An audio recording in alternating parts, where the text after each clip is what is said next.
देख रहे हैं नेटवर्क 33 राजकुमार के साथ। तो चलिए पढ़ते हैं आज की कहानी की ओर।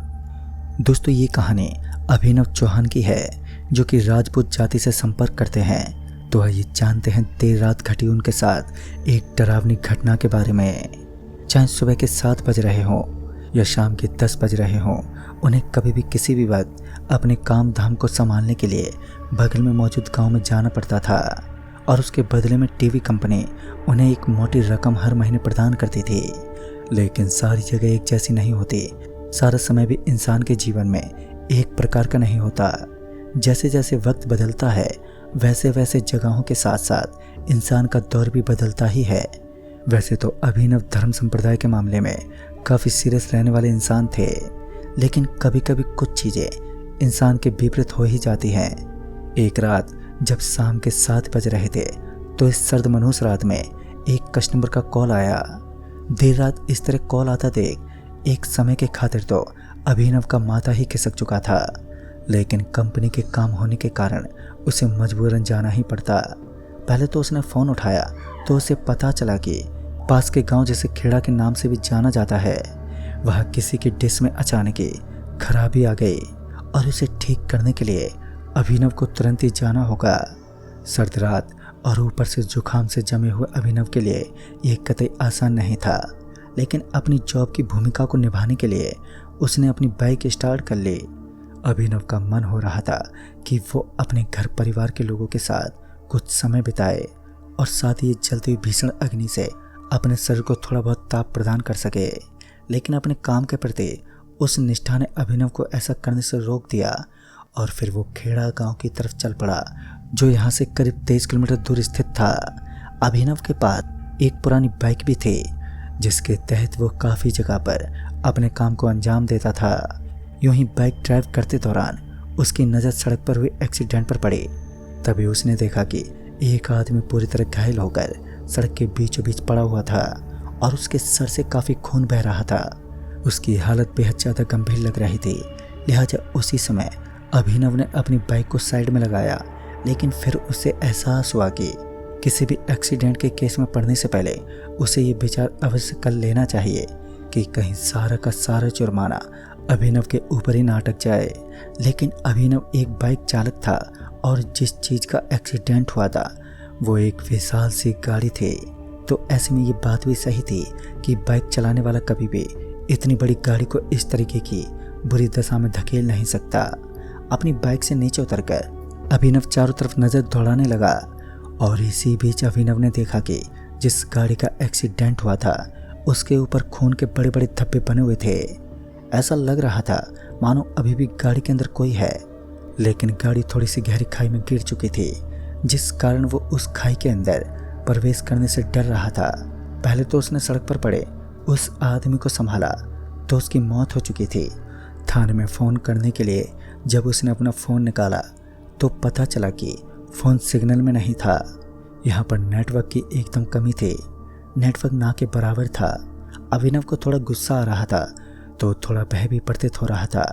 एक मृत इंसान के पास अकेले इंसान का यूं ठहरना कभी भी आसान नहीं होता, लेकिन अभिनव अभी भी हिम्मत जुटाए खड़ा था। अभिनव को वैसे भी एक मृत इंसान के पास खड़ा रहना बिल्कुल भी पसंद नहीं था, लेकिन अपनी मजबूरी होने के नाते वो कुछ कर भी नहीं पाया और कुछ देर और खड़ा रहा। इतने में ही अभिनव ने देखा कि उसके पीछे पीछे किसी चीज़ की आवाज़ आ रही है। अभिनव पीछे मुड़ा तो उसने देखा कि कोई गाड़ी अच्छी खासी स्पीड के साथ उसकी तरफ बढ़ रही थी।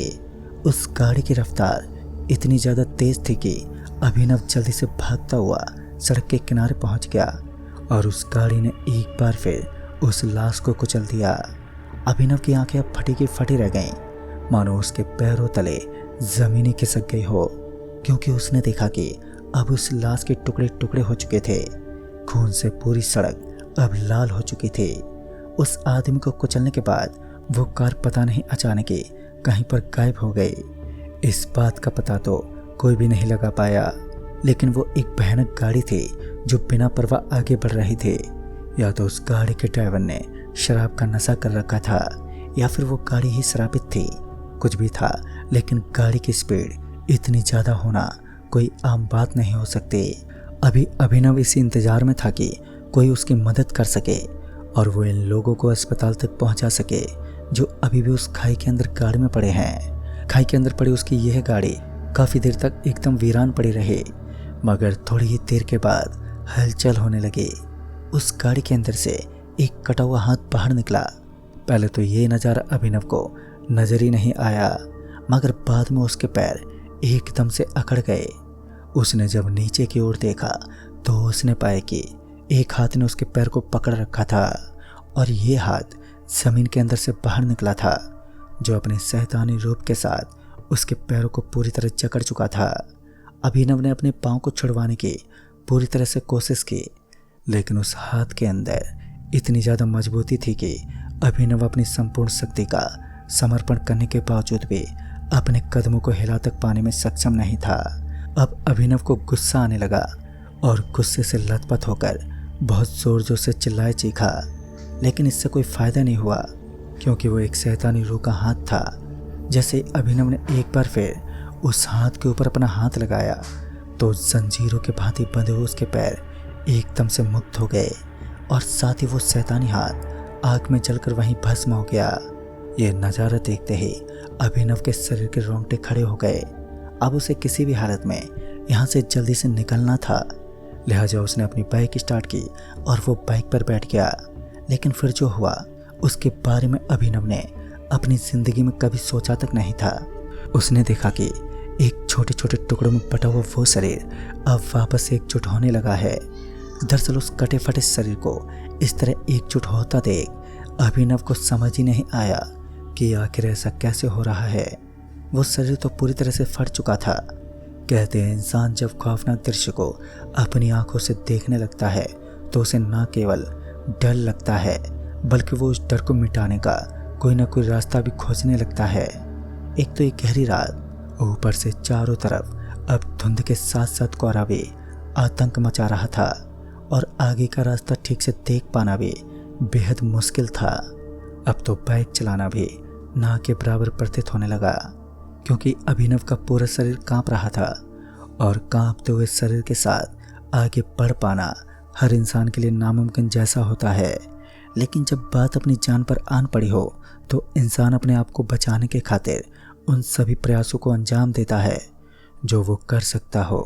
अभिनव ने बाइक स्टार्ट करने की कोशिश की, लेकिन उसका पुराना इंजन अब एकदम जाम हो चुका था। बाइक को स्टार्ट ना होता देख अभिनव को चिंता होने लगी कि कहीं यह प्रेत आत्माएं आज उसे यहीं पर मौत के घाट ना उतार दें। काफ़ी देर तक वो अपने सारे प्रयासों को अंजाम देता रहा। फिर उसे एक बार अपने पीछे से गाड़ी की हेडलाइट ऊपर नीचे होती हुई दिखी।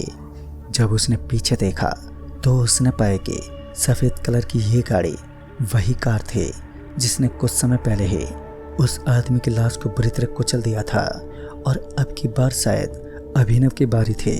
अभिनव ने अपनी बाइक को एक बार फिर स्टार्ट करने की कोशिश की, लेकिन उसके लगातार किक मारने के बावजूद भी उसकी बाइक टच से मस नहीं हुई।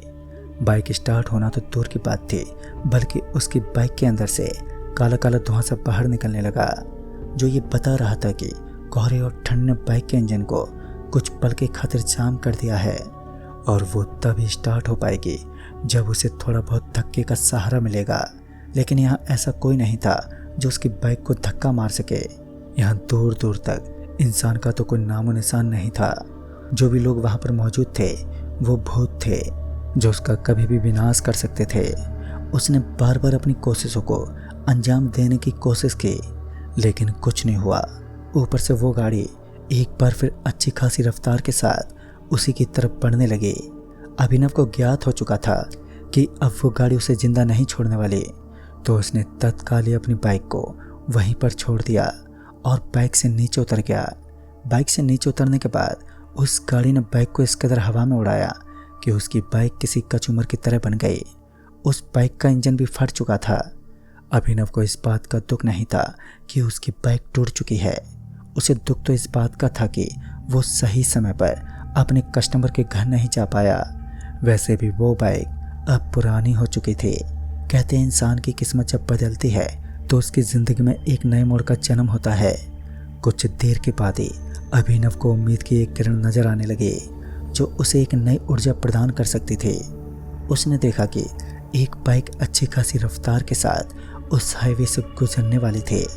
अभिनव हाथ जोड़कर उसे रोकने का प्रयास करने लगा, लेकिन शायद सभी लोग इस बात को जानते थे कि यह हाईवे हॉन्टेड है, जिस कारण उस बाइक ने एक बार फिर अभिनव के पास रुकना सही नहीं समझा और वो आगे निकल गए। और उसके बाद अभिनव को अपने पीछे से आवाज आई, गाड़ी में बैठ जाओ, आपको आगे तक छोड़ दूंगा। जब अभिनव पीछे मुड़ा तो उसकी सांस ऊपर नीचे होने लगी। ये कोई और नहीं बल्कि वही आदमी था जिसका एक्सीडेंट हो चुका था और वो मर चुका था, लेकिन अब वो एकदम सही अवस्था में अभिनव के सामने खड़ा था।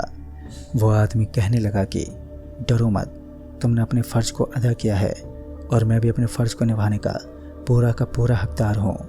मैं तुम्हें सही सलामत तुम्हारी मंजिल तक छोड़ दूंगा ताकि कोई भी बुरी आत्मा तुम्हारे ऊपर अपना कहर न ढा सके। एक तरफ जहाँ अभिनव को खुशी मिल रही थी तो दूसरी तरफ उसे ये डर भी था कि कहीं एक शैतानी रूह कभी भी उसका विनाश कर सकती है, जिस कारण उसे सावधान रहना चाहिए। इस बार भी कुछ ऐसा ही था। उसने थोड़ा बहुत खतरा उठाकर उस गाड़ी में बैठना ही ठीक समझा, क्योंकि वैसे भी अगर वो इस गाड़ी में ना बैठा तो उसका जिंदा बचना ना के बराबर था। अभिनव जैसे उस गाड़ी के अंदर बैठा तो उसने देखा कि ये गाड़ी जितनी बार से खंडर लग रही थी उससे कहीं ज़्यादा अंदर से आलीशान लग रही थी। शायद ये एक महंगी कार थी। अभी भी अभिनव को डर और चिंता का विषय सताने लगा, लेकिन उनकी गाड़ी इस वक्त उसके घर की तरफ निकल रही थी, जो उसके लिए एक बेहद अच्छी खबर थी। अभिनव का गांव करीब 1 किलोमीटर दूर था। उससे पहले ही अभिनव की आंखें अब झपकने लगी और फिर वो बेहोश हो गया। जब तक उसकी आंख खुली तो उसने देखा कि वो गांव के एरिया के बीचों बीच पड़ा हुआ था और उसके आसपास में उसके गांव के लोग खड़े थे। उन्होंने सही सलामत उसे उसके घर तक पहुंचाया और फिर उसने अपने साथ हुई इस घटना का जिक्र किया। तब जाकर उसे पता चला कि 7 साल पहले एक कंप्लीट फैमिली का एक्सीडेंट हुआ था और उस एक्सीडेंट का नज़ारा आज भी लोगों को दिख जाता है। जो लोग उस फैमिली की मदद करने की कोशिश करते हैं उनके साथ हमेशा अच्छा ही होता है। उस दिन अभिनव को एक राहत की सांस मिली, लेकिन इस घटना के बाद वो आज तक रात के बाद कभी भी किसी के घर अपने कार्य को संपन्न करने के लिए नहीं जा पाया। खैर, जो होने को मंजूर होता है उसे कोई नहीं टाल सकता। तो दोस्तों, इस कहानी में बस इतना ही। तब तक के लिए बाय एंड टेक केयर।